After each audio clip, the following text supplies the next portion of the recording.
berjumpa kembali di podcast yang paling ditunggu-tunggu, yaitu HiPod, Himatek Podcast. Nggak terasa nih ya, udah di akhir semester. Gimana, udah maksimal kan kemarin ngerjain UAS-nya? Ya, berdoa aja nih ya, semoga IP kita semuanya aman ya, Re. Amin. Oke, karena ini udah di penghujung semester, gimana nih kalau kita ngobrolin tentang keluhan kuliah 1 semester kemarin yang dilakukan secara online ataupun daring. Nah, di podcast kali ini kita juga bakal sharing-sharing info nih tentang gimana sih rasanya kuliah offline bersama Mbak Yuliana dari perwakilan angkatan 2019 dan Mas Tarik dari perwakilan angkatan 2018. Halo Mas Mbak, gimana nih? Hai, kabar baik. Semoga kalian juga baik semua ya. Halo, alhamdulillah baik sih. Kalian gimana? Baik juga kan? Nah, alhamdulillah baik-baik semua. Lega nih ya, udah pada liburan nih. Oke. Langsung aja nih, kita masuk ke sesi sharing-sharing bersama Mbak Yuliana dan Mas Tarik. Oke, langsung ke pertanyaan pertama. Gimana nih pendapat dari Mas Mbak sendiri tentang kuliah online ini yang kita udah lakuin sekitar 2 semester? Apakah efektif atau gimana? Ini dari aku sendiri nih ya, dari angkatan 2020.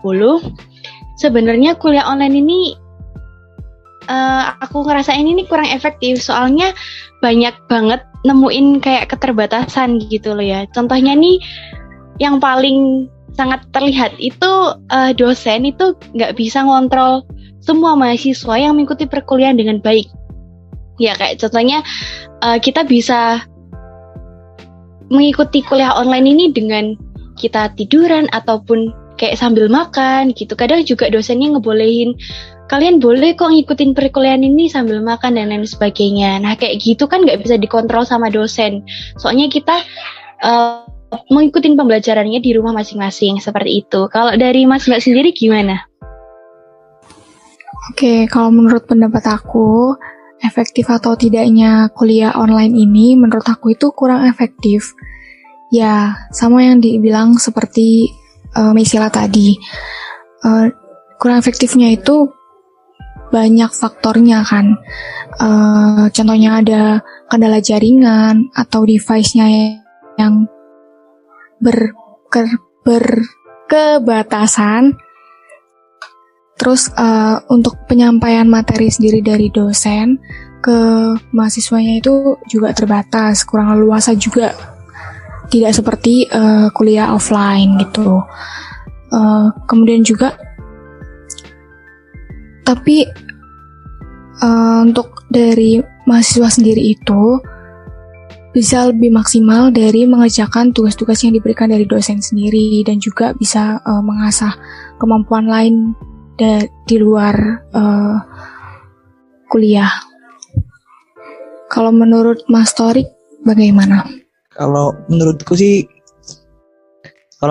apa ya, tergantung ke mahasiswanya lagi sih. Kalau aku pribadi ya, karena jujur kalau selama ini aku online kan materi-materi online kalau misalkan dosennya lagi terangkan kan bisa di-record ya. Kalau dari aku pribadi recordnya itu bisa aku review lagi sih, jadinya enak gitu loh.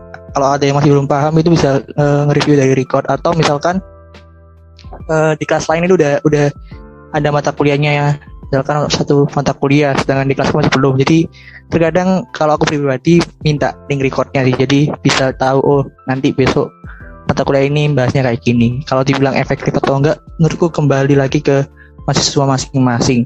Tapi kalau yang saya lihat dari dosennya sih tergantung dosen juga ya. Kadang-kadang dosennya ada yang tinggal share PPT atau absen, atau memang dosennya minta tatap muka via Game Meet atau Zoom.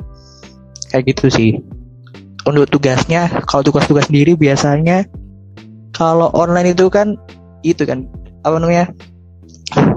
Ya mungkin ada satu anak yang ngerjakan terus share sedikit gitu sih. Jadi kalau efektif menurutku sedikit kurang efektif kayak biasanya. Tapi kalau dalam pembelajarannya setiap hari tergantung mahasiswanya masing-masing. Kalau misalkan memang mahasiswanya ditinggal tidur ya jatuhnya nggak efektif. Kalau memang udah niat dari awal untuk nerima mata kuliahnya jadi efektif, karena kan mungkin dari share recordannya bisa di review lagi kayak gitu sih kalau aku. Nah, aku agak setuju nih ya sama Mas Torik tadi. Karena gini, memang kalau kuliah online ini, mahasiswa kan juga belum tentu bisa menerima materi yang disampaikan oleh dosen dengan baik. Nah, cara kita menyikapinya yaitu kita bisa nge-record ataupun minta materi ke teman-teman, atau juga kan di e-learning itu udah di-share materinya. Jadi kalau kuliah online ini kita bisa mempelajari materi dimanapun dan kapanpun selama kita memiliki kuota internet seperti itu. Oke, mungkin tadi udah disenggol dikit-dikit tentang kendala-kendala waktu kita menjalani kuliah online ini gimana. Nah, boleh disampaikan lagi nggak secara rinci gitu mungkin dari Mas Torik ataupun Mbak Yuli tentang kendala waktu kuliah online kemarin ini apa aja? Siapa dulu nih? Aku dulu ya, coba aku dulu. Kalau kendalaku sih, karena aku kebetulan ketua kelas kan, jadi kebetulan kelasku untuk yang semester 6 ini lebih sering dapat kelas yang pagi. Jadi kendalaku pasti bangun pagi. Sedangkan kalau kelas online ini biasanya dari anak-anak sendiri mungkin biasanya main sampai malam gitu kan, masih nge-game atau masih lihat YouTube sampai malam. Jadinya bangunnya pagi itu habis sholat subuh tidur lagi itu kan molor gitu loh. Apalagi kalau aku sendiri kendalanya ada cerita satu menarik sih kalau dari aku. Kebetulan kan ketua kelas, jadi harus bikin link game it. Nah, kebetulan kelasnya jam 7 pagi. Jadi jam 7 kurang itu udah aku share di grup bahwasannya ini linknya untuk kelas mata kuliah hari ini gitu kan. Udah aku share, ternyata aku ketiduran. Jadi nggak ngasih teman-teman yang buat kelas hari itu. Sampai akhirnya dosennya nanyain di grup kelas, tuh ini saya nggak bisa masuk, kenapa ya gitu kan. Akhirnya semua teman-teman lagi pada ngechat pribadi PC, Rick kok nggak bisa masuk gitu kan. Sampai dosennya itu PC juga, Mas ini gimana Mas, kok saya nggak di ACC masuk gimmicknya, kenapa ya. Padahal posisi ketiduran gitu loh. Anehnya kan barusan nge-share link tapi langsung ketiduran. Itu sih. Sampai dosennya nelpon juga. Akhirnya untungnya di kelas ada anak yang peka gitu kan. Ada yang peka akhirnya nge-share link lagi gitu. Lagi ini Bu yang tadi ketua kelas saya countingnya lagi itu Bu, lagi bermasalah error jaringannya seperti itu. Untungnya itu sih kendala aku. Mungkin kendala pribadi sih, kendala teknis kayak gitu. Iya, betul. Kata Mas Torik pasti banyak kendala-kendala waktu kuliah online ya. Contohnya kayak platformnya atau misal dari jaringannya sendiri atau dari pribadinya sendiri sih. Tapi kalau dari aku sih nggak terlalu banyak kendala ya. Cuman yang pasti untuk sinyal itu pasti nggak menentu. Karena kalaupun di sini tuh aku pribadi kalau nggak menggunakan wifi itu jaringannya juga suka hilang. Makanya kalau lagi kelas online tuh lebih baik kalau memumpuni ya itu menggunakan wifi. Itu lebih jaringannya lebih stabil gitu kan. Jadi lebih enak mengikuti kelas online-nya. Tapi ada juga sih yang kendala-kendala lain kayak misalnya kita ketiduran ataupun karena ngerjain laporan bisa juga kita rela-rela disambi dengan kelas online. Kayak kita membagi pikiran kita, satunya buat membuat laporan, satunya untuk kelas online. Kadang juga kan dari situ kita juga nggak efektif dan itu masalah dari pribadinya kan. Nah iya benar-benar ini apa yang dibilang sama Mas Torik sama Mbak Yuli. Banyak setujunya sih kalau saya. Jadi kayak kendalanya itu lebih ke pribadi sih. Jadi kayak yang tadi dibilang Mas Torik ketiduran lah. Terus membagi waktu dengan kita lagi kerjain laporan sama dengerin dosen ngomong kayak gitu sih kebanyakan. Oke. Kalau dari Mas Tarik nih, sekarang kan semester 6 ya, tadi bilang semester 6. Pasti lebih banyak nih, banyak banget tanggungannya. Kayak sempro dan lain sebagainya. Kemarin nih katanya Mas Tarik udah sempro nih ya. Bolehlah diceritain pengalaman Mas Tarik ketika sempronya ini dilakukan secara online. Gimana nih Mas? Kalau sempro online sendiri ya, mungkin nggak tahu ya. Kalau dari aku sih rasanya nggak enak aja kalau ngomong sempro online. Tapi kalau dirasa kalau dibandingkan sama kakak tingkat yang lain mungkin yang dulu sempat offline, mungkin bisa dibilang lebih mudah online ya. Mungkin kan nggak nyiapin apapun, mentalnya kan nggak di depan dosen langsung gitu kan. Tapi tetap pasti ada rasa grogi gitu waktu sempro online gitu. Mungkin kesibukan waktu sempro itu mungkin karena itu sih, kemarin itu pasti waktu semproan pasti ada revisian. Jadi untuk semester sekarang sih sibuknya ya di revisi buat sempronya juga. Terus sekarang semester 6 juga ada KKN, PKL juga. Tapi mungkin nggak kayak kakak tingkat sebelumnya yang sempro offline, KKN offline, PKL offline. Jadi itu sih mungkin enaknya sempro online itu nggak ketemu dosennya langsung gitu. Jadi mentalnya mungkin nggak harus dipersiapkan banget kayak offline gitu. Itu sih kalau dari aku pribadi. Jadi ya mungkin ada untungnya juga sempro online gitu.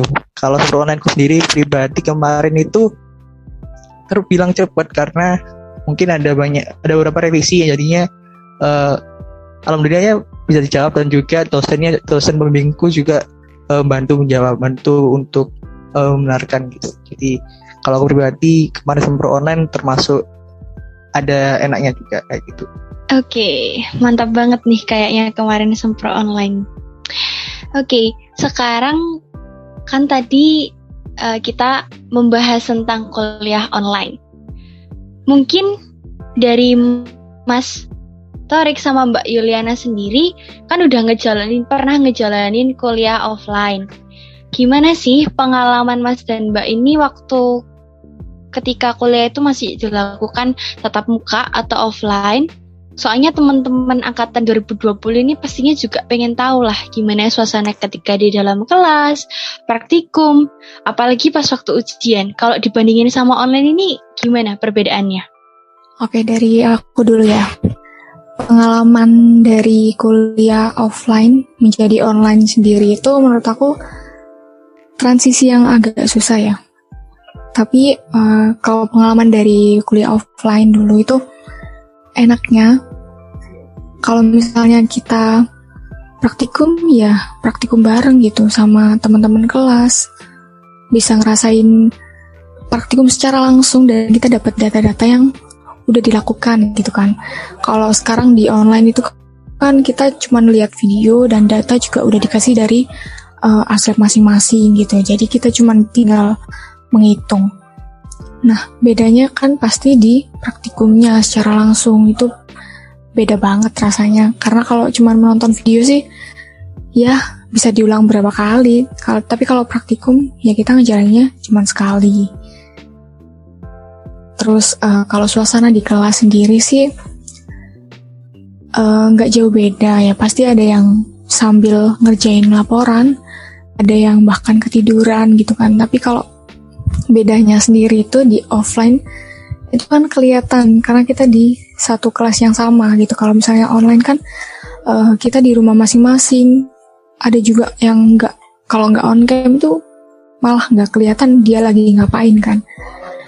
Terus kalau offline sendiri tuh yang pasti pembelajarannya lebih leluasa ya dari dosen maupun dari mahasiswanya sendiri gitu kan.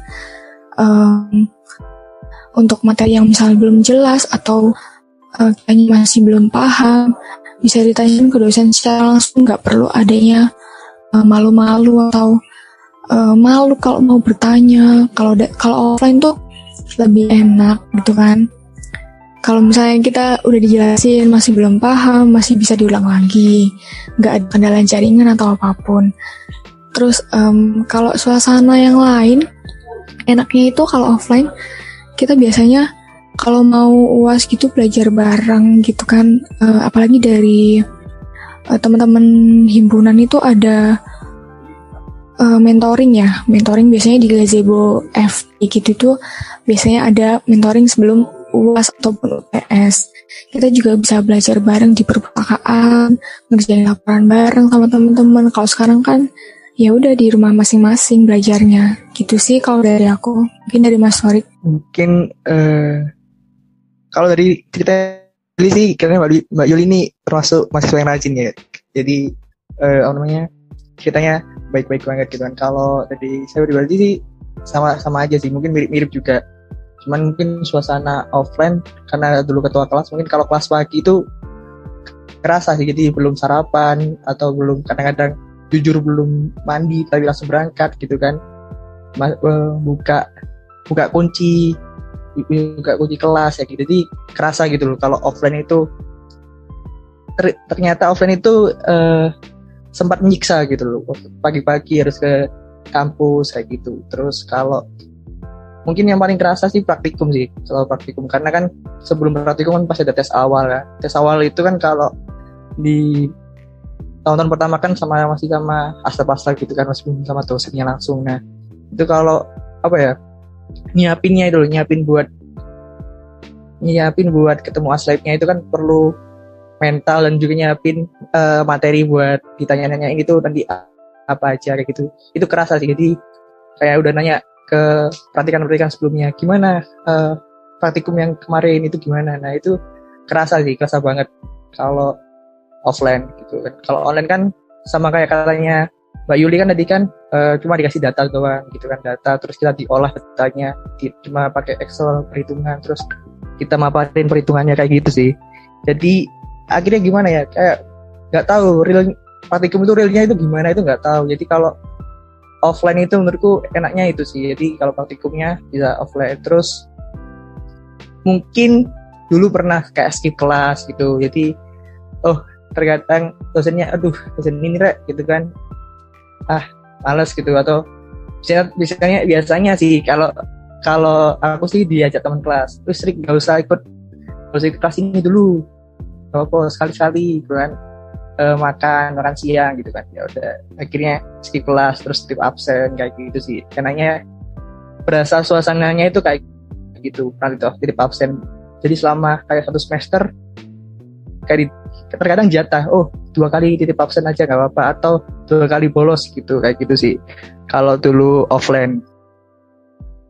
Nah kalau yang apa ya, kalau ini ujian kan, sama kayak kata Mbak Yuli, jadi H-1 belajar bareng sama anak satu kelas, terus mentoring dari himpunan juga. Walaupun jujur-jujuran aja enggak setiap mentoring datang sih waktu yang diadakan hima. Cuman yang kerasa sih H-1 kalau teman kelas belajar bareng kayak gitu.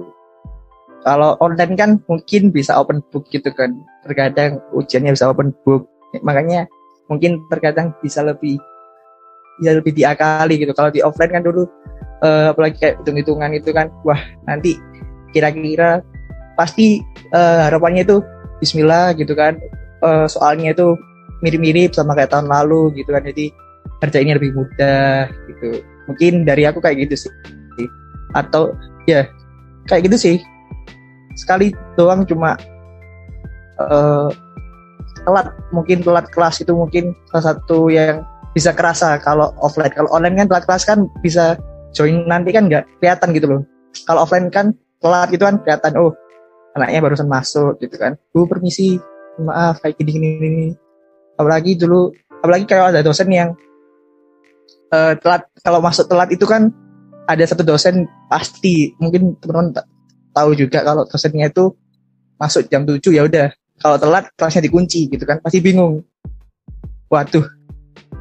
Waktunya dosen ini, mata kuliah ini telat juga, wah nggak bisa masuk. Nah itu mungkin pasti berasa kalau offline. Kalau online kan waktu dosen itu kan sama-sama dosennya, cuman kalau online mungkin ibunya cuma nanyain, ngabsen di kelas, namanya ini ada nggak? Nggak ada, berarti masih telat gitu. Kalau offline kan kelihatan anaknya langsung, nggak ada di kelas, itu nggak ada anaknya kayak gitu sih kalau suasana offline sama online. Wah, kalau denger dari cerita Mbak Yuliana sama Mas Tarik ini, kayaknya kuliah offline itu asik banget gitu ya, lebih kayak memacu adrenalin gitu loh. Apa ya, kayak terasa banget gugupnya terasa, terus dredegnya itu terasa gitu ya. Kalau online ini kan ya gimana ya, kalau gugup aduh pasti beda banget mungkin kalau sama offline. Mungkin teman-teman dari 2020 yang ngedengerin podcast ini terpacu lagi kayak pengen aduh ayo kuliah offline. Mungkin kayak gitu. Oke. Misal nih sekarang kalau misalnya disuruh memilih Mbak Yuliana sama Mas Tarik, kalau milih kuliah maunya kuliah online atau offline nih? Oke, kalau disuruh memilih nih, jujur aja ya, kalau boleh milih nih aku milih kuliahnya. Waktu mata kuliah biasa itu praktikum, mata kuliah itu offline, terus UAS-nya atau UTS-nya itu online. Kalau bisa kayak gitu enak banget gak sih? Gimana Mas Tarik? Enak kan? Kalau gitu sih aku setuju sih, kalau bisa dari awal kayak gitu sih. Sama-sama setuju. Iya, karena ya bener sih, kalau praktikum kalau nggak offline kan kita nggak tahu realnya itu gimana. Kalau ujiannya disuruh offline, wah itu keser sih. Waktu masuk pasti liatin siapa yang jaga gitu kan. Kalau online kan nggak ada dosen menjaganya, jadi nggak masalah gitu kan. Kalau offline kan, waduh, dosen ini masuk kelas mana ya, ruang mana ya? Oh, masuk ruanganku. Iya bener. Jadi kayak tergantung sama dosen penjaga waktu ujian sih. Kayak kalau dari aku sendiri sih, ditanya misalkan disuruh milih antara kuliah offline atau online, prefer mana? Mirip-mirip jawabannya sama Yuliana sih. Kalau aku sih mungkin untuk sekarang karena semester kedua mungkin lebih enakan itu sih online, karena kalau di online kan terkadang itu banyak bisa bagi waktunya. Mungkin kalau ada anak yang nge-lab itu kan kebetulan masa pandemi ini kan masih bisa lab cuman dibatasi gitu kan, jadi bisa bagi waktunya itu enak. Kadang kita lagi ngapain padahal nggak di depan komputer, depan laptop, tapi lagi ngapain kayak gitu sih kalau aku. Tapi tetap kangen suasana offline kalau boleh jujur seperti itu. Oke, jadi kesimpulannya nih ya, masing-masing metode pembelajaran atau entah itu kuliah offline ataupun online itu ada kelebihan dan kekurangannya. Contohnya tadi kalau misalnya kuliah online nih, materinya kita bisa belajar kapanpun kita mau, dimanapun kita mau. Tapi kurangnya yaitu tergantung dari kitanya. Untuk kita punya kuota internet enggak, terus kalau untuk keefektifan kuliah itu juga kembali lagi tergantung pada mahasiswanya sendiri. Nah, kalau misalnya kuliah offline itu interaksi sosialnya mungkin lebih terasa banget, apalagi ketika praktikum tadi, ketika Mbak Yuliana bercerita dan juga Mas Tarik bercerita bahwa praktikum itu sangat-sangat seru mungkin gitu ya. Nah, jadi ya kita berdoa aja semoga pandemi ini cepat selesai dan mungkin nanti rektor bisa membuat keputusan yang sangat amat baik untuk kegiatan pembelajaran mahasiswa-mahasiswa ini ke depannya akan seperti apa. Oke, bagaimana nih? Mungkin ada harapan dari Mas Tarik dan Mbak Yuliana untuk ke depannya juga ini gimana? Oke, kalau dari aku pribadi harapannya sih mungkin semoga pandemi cepat selesai sih, karena kan tetap namanya kuliah mungkin esensinya harusnya tatap muka di kampus sih. Jadi kita bisa maksimalkan semua fasilitas yang disediakan sama kampus kan. Kalau online kan fasilitas kampus kan kita nggak dapat gitu kan, kayak praktikum, pakai ruangan kelas dan lain sebagainya kan nggak dapat. Jadi apalagi kita yang teknik kimia itu butuh real di materinya kan. Kalau materi kan cuma bisa belajar secara teori gitu loh. Kalau praktikum kan nanti kan kita tahu, oh ternyata dengan teori seperti ini yang kami lakukan waktu praktikum, oh apakah benar salahnya kan bisa kelihatan atau tahunya gitu. Jadi semoga bisa cepat kuliah offline dan yang pasti pandemi reda jadi bisa kuliah offline sih, seperti itu. Ya, aku juga sama sih kayak yang Mas Tarik bilang. Semoga pandemi ini cepat berlalu jadi kita bisa kuliah offline sama-sama. Oke, terima kasih untuk Mas Tarik dan Mbak Yuliana yang sudah bersedia menjadi pembicara mungkin ya di podcast kali ini. Oke teman-teman, sampai di sini aja untuk episode kali ini. Selamat berlibur teman-teman, tapi ingat ya, tetap patuhi protokol kesehatan. Kalau tidak ada keperluan, mending di rumah aja, karena liburan di rumah tuh sebenarnya juga asik banget. Kalian bisa nonton drama Korea, anime, ataupun juga membaca novel atau mungkin bisa mencari kegiatan lainnya yang lebih produktif. Oke, stay safe dan be healthy. Sampai jumpa di episode berikutnya. See you!